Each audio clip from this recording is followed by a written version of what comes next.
A gente vai falar agora sobre as votações em Brasília, ao mesmo tempo em que a Câmara tenta apressar a regulamentação da reforma tributária. A lei de diretrizes orçamentárias deverá ser analisada só depois do recesso. Para falar sobre o semestre legislativo que vai chegando ao fim, o nosso convidado agora é o deputado Augusto Coutinho, do Republicanos de Pernambuco. Tudo bem, deputado? Como vai? Muito obrigado pela atenção, pela gentileza. Boa noite. Boa noite, Tiago. Prazer enorme estar com você. Estou à sua disposição aí para que a gente possa, no que a gente possa aí tirar de dúvidas, seja sobre qualquer matéria que tramita na casa. Claro, perfeito. Ô, deputado, o senhor concorda, primeiro fazendo um balanço sobre esse semestre legislativo. Algumas matérias importantes, como a própria LDO, devem ficar só para depois, outras que são mais, talvez, interessantes para o presidente da Câmara, como a reforma tributária, é possível que essas matérias já passem agora, antes do recesso? Foi um primeiro semestre de alguns avanços e alguns recuos. Como é que o senhor faz uma leitura desses trabalhos nesse semestre? Tiago, está na programação da semana, antes de entrar no recesso, a gente votar, sim, a regulamentação da reforma tributária. Eu acho que se a gente conseguir efetivamente finalizar a votação, é um grande feito para o Brasil e é um semestre de se comemorar muito. A reforma tributária é uma coisa que é uma matéria que já se discute há muitas e muitas décadas, a gente nunca conseguiu avançar, né? No ano passado avançamos com a PEC, né? E agora é a regulamentação dela. Então, se a gente votar como está na programação, a próxima semana um esforço concentrado para que a gente finalize o semestre com a reforma tributária, eu tenho convicção que para o Brasil é um ganho enorme.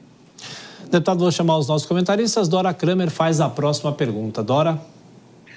Boa noite, deputado. Esse texto, ele está sendo objeto de acordo. Cada vez mais se constrói o acordo, vai ser pedida a urgência na semana que vem.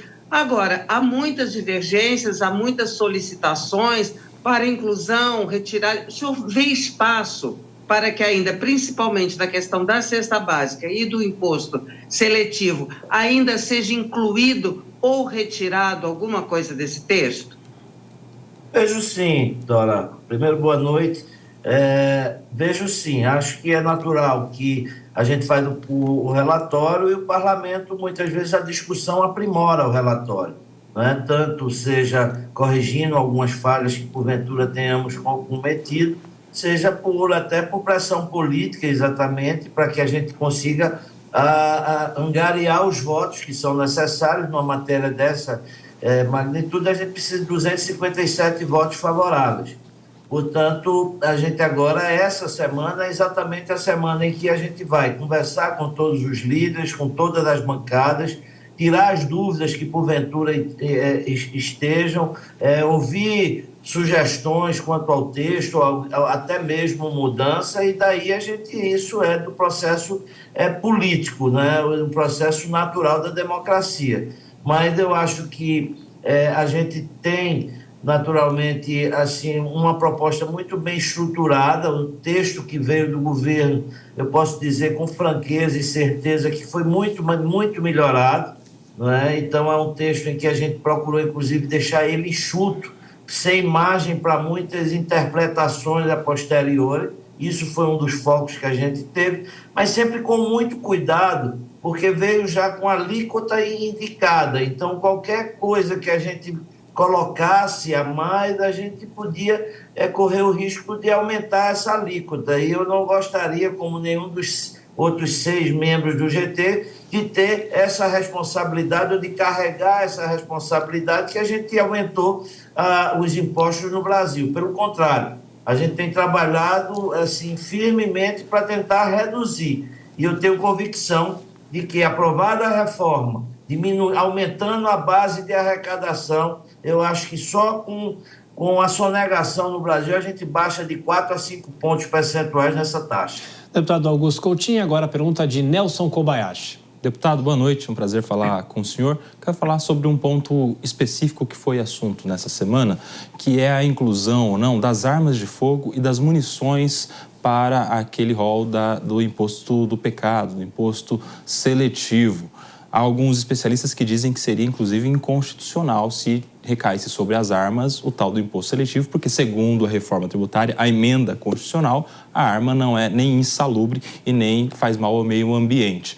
Na sua avaliação, isso vai adiante, a retirada das armas do imposto seletivo? E qual é a projeção de votação e a sua posição pessoal a respeito disso? Ô, Nelson, boa noite. Eu, pessoalmente, acho que a gente não poderia contaminar um tema tão importante para a economia do Brasil com uma questão ideológica. Essa questão da arma é ideológica. Tem gente que concorda, tem gente que discorda. Eu, pessoalmente, eu colocaria a arma... eu acho que a arma tem de se ter controle, sim. Mas esse não é um tema e foi...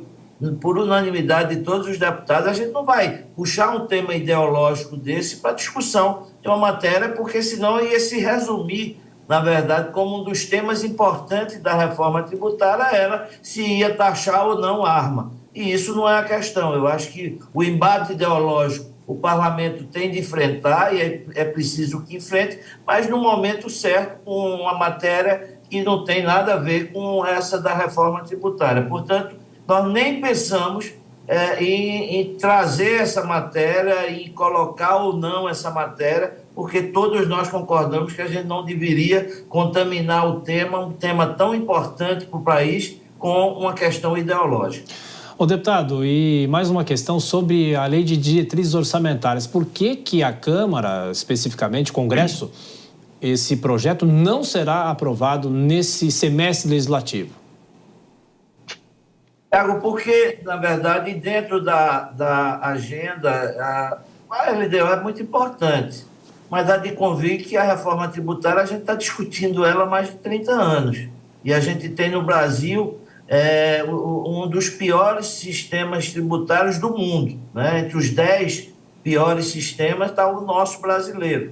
Então, eu confesso que, como prioridade, é muito mais importante a gente enfrentar esse tema da reforma tributária para que, no próximo semestre, já vá para o Senado. Há de convir que é um ano eleitoral e tem uma certa dificuldade, ou seja, maior de quórum. E depois essa matéria, certamente uma matéria com essa complexidade, vai voltar para a Câmara dos Deputados. E voltando para a Câmara dos Deputados, ela vai ser novamente. Então, a gente conseguir terminar 2024, finalizando a reforma tributária, eu tenho certeza que é um ganho enorme para o nosso país, é um ganho enorme para a nossa economia, para a geração de emprego e para a melhoria da condição do povo brasileiro. Deputado Augusto Coutinho, do Republicanos de Pernambuco, muito obrigado pela entrevista à Jovem Pan mais uma vez. Bom descanso, bom fim de semana. Tiago, um prazer, um abraço para a Dora e um abraço para Nelson. Foi um prazer, a gente está aqui à disposição. Só lembrar uma coisa, hoje foi até questionada a questão de ter incluído ou não o carro elétrico. Sim. Né? E eu acho que foi uma medida acertadíssima que nós fizemos. O carro elétrico não tem esse desapego ambiental que se diz tanto, né? Ou seja, o descarte da bateria do pneu é um problema. E a gente não pode também não preservar a nossa indústria nacional. Só esse ano houve um aumento de mais de 500% da importação de carro elétrico para o Brasil. Não é justo que o carro que é produzido aqui, gerando um emprego aqui, trazendo o imposto para cá, ele seja taxado e o carro elétrico não seja. Não é nem um pouco justo. Eu acho que a gente tem de preservar a nossa indústria nacional, a gente tem de ter o cuidado, porque, inclusive, Sim. O próprio Estados Unidos, que é um país de uma economia ultraliberal, ele já taxou e já fechou a sua porteira para esse número de carros que está. E a Europa fez a mesma coisa. E o Brasil não podia deixar e passar isso despercebido. Então, era só um ponto que eu acho que é importante e que, às vezes, as pessoas só podem estar olhando o tema do carro elétrico no foco ambiental. E tem um foco econômico que é importantíssimo, é um foco Perfeito. Que efetivamente que gera muito emprego para o nosso país. Obrigado, deputado. Até a próxima.